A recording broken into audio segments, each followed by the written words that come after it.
Now from thy cheeks has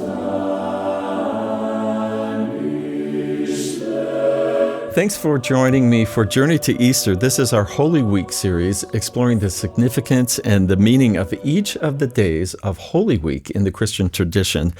I'm Stephen Cat Perry, host of In Good Faith, and with me in studio today is Dr. Brandon Peterson. He's an assistant professor of religious studies at the University of Utah and works in the departments of world languages and culture and also philosophy. You're a busy guy. Yeah, I'm a busy guy up there. There's a lot of exciting stuff happening with religious studies at the U. It's a small sort of program, and it's growing, but lots of interest in talking about religion. And you're also a parishioner at the beautiful Cathedral of the Madeleine in Salt Lake City. Yeah, I'm really fortunate. I live close by there, and what a treasure. I mean, architecturally and the artwork in there, it's a beautiful place. I was going to use that same word. It's a treasure both for the people who worship there and the community. I've gone to so many beautiful services there, organ concerts, all the rest. I learned something already just in looking over an outline you sent, which is we say Good Friday in English, which makes us think, what's good about Good Friday? Right. But that translates differently in other languages. Tell me about this. Yeah. Across the Christian world, it's known by a number of different names. So Viernes Santo in Spanish, it's Holy or Sacred Friday. German, it's Karfreitag, which is something like Sorrowful Friday. In the Greek tradition, it's Great Friday. In the Scandinavian languages, it's something like Long Friday. So it goes by a number of different names. I'm just wondering, when you grew up, do you remember first becoming aware and what that was like in Catholic services, and how were things different on that day when you went to services or just in the daily walk? The services are a bit different on Good Friday. So it's the one day of the year that the Catholic Church doesn't have Mass. Mass typically involves the consecration of bread and wine as the sacrament of the Eucharist. So that's not done on Good Friday. There's no Eucharistic prayer. Typically, what ends up happening are pre-consecrated hosts from previous masses are brought out, and so the faithful still receive the body and blood of Jesus. But yeah, there's no consecration. It's a very solemn sort of day. The procession often doesn't have music. Usually there's an entrance hymn while the clergy are coming in, and there's a lot of silence when priests would often, in places where they would kneel or genuflect, there's full body prostrations where they're laying down with their face and chest down to the floor, and just in a penitential sort of spirit that pervades the entire season of Lent, but Good Friday in particular. There are other things that are really unique about it as well. So one of them is this tradition of the veneration of the cross.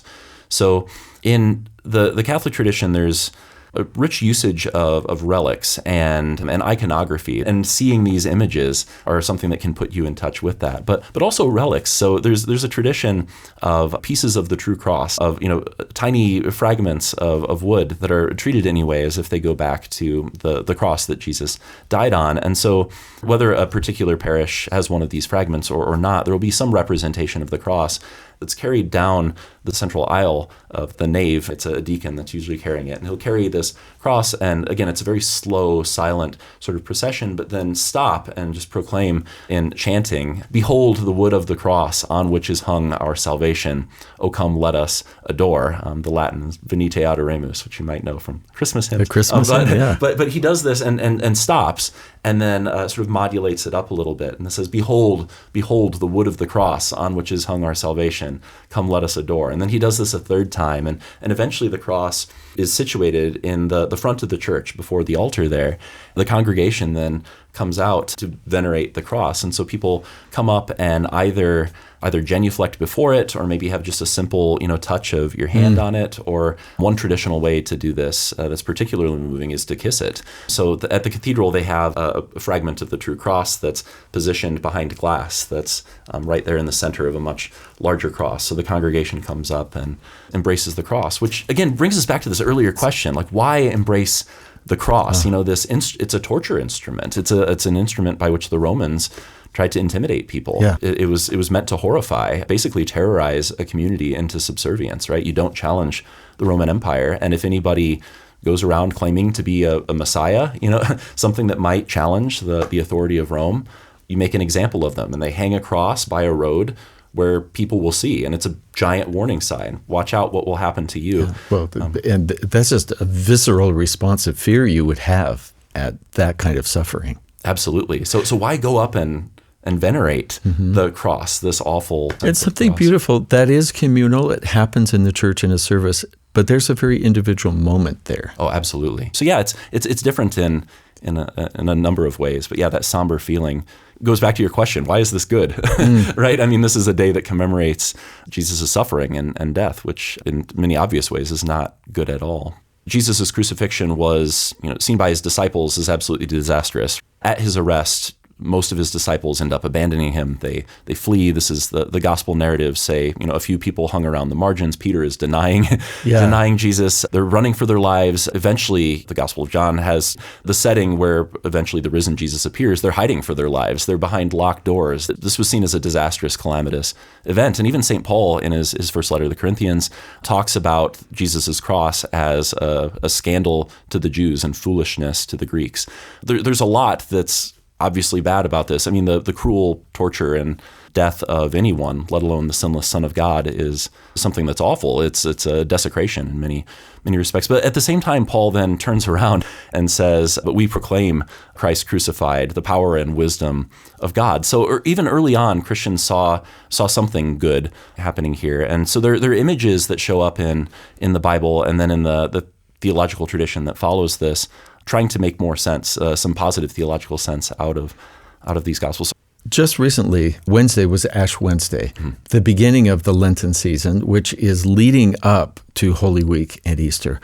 For those who are in traditions where Lent is not observed, can you say something about that? Lent is the season leading up to ultimately the highest, most sacred holy day in the Christian tradition, the resurrection of Jesus, so Easter. It's a season that corresponds with Jesus' own 40 days in the desert before he undertakes his ministry. So it's a time of fasting, of prayer, of almsgiving, of penitence is the big watchword. So what are ways that you can reform your own life? There's a lot of introspection.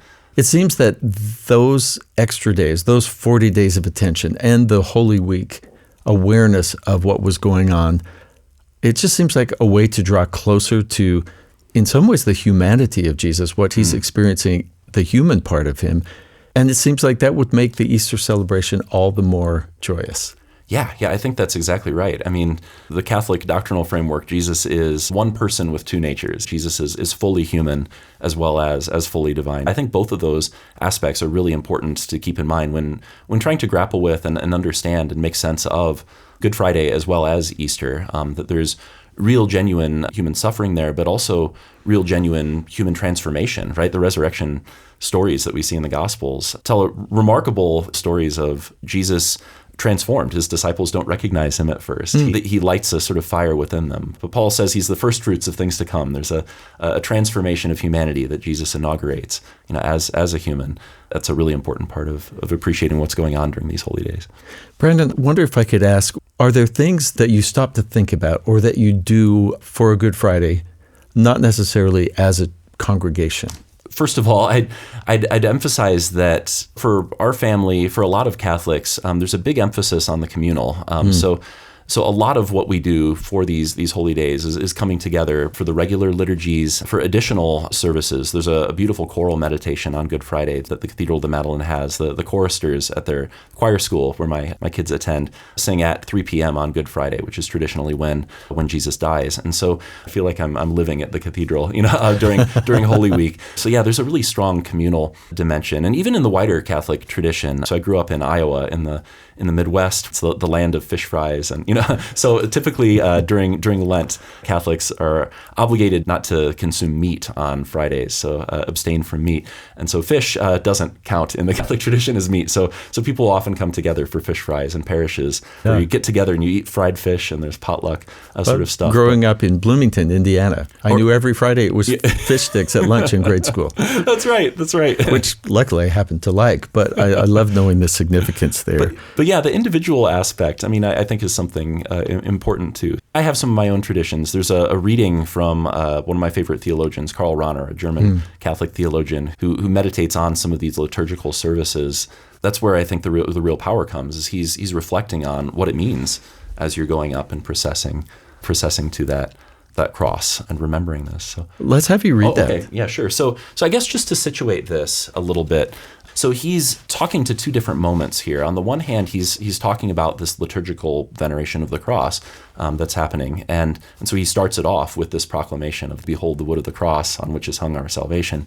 So that's the one moment. But on the other, he's asking those who are reading this or hearing this to think of themselves in that position on the outskirts of Jerusalem, going on this road where there's this cross on which is hung Jesus. And how are you going to comport yourself as you're processing past? What's your demeanor as you're approaching the cross? There are lots of people that walked by the cross. Remember, Jesus' disciples, most of them abandoned him. Others are mocking. So he says, are you one of those who just shuffles by, who pretends not to see? I don't want to look at that. What a horrifying thing. I'm just going to get on with my day. I have things to do. Or are you one of the people that mocks him, that says, oh, where is God now? Or are you one of the few, the beloved disciple, the Virgin Mary, who's standing vigil at the cross there? And so he's asking you to think about this as you're going forward. But the meditation sort of culminates as he gets to the cross and the site at which, the place during the liturgy where you would venerate this. And it's just a beautiful passage. I'll read this here. This is from a volume called The Great Church Year that contains some of Rahner's homilies and meditations. He says, "Do I kneel thus below the cross for the 3 hours of my life, until everything is also fulfilled in me and through me? Am I one with the crucified? My soul thirsts for God my Savior. I want to rise up, and I want to see him who has drunk the most bitter cup of this world. I want to kiss his bloody feet, the feet that pursued me even into the most monstrous inextricability of my sins. I want to see the pierced side of him who has locked me in his heart, and who therefore took me with him when he went home, passing over from this world through death to the Father, so that I too am now there where only God can be.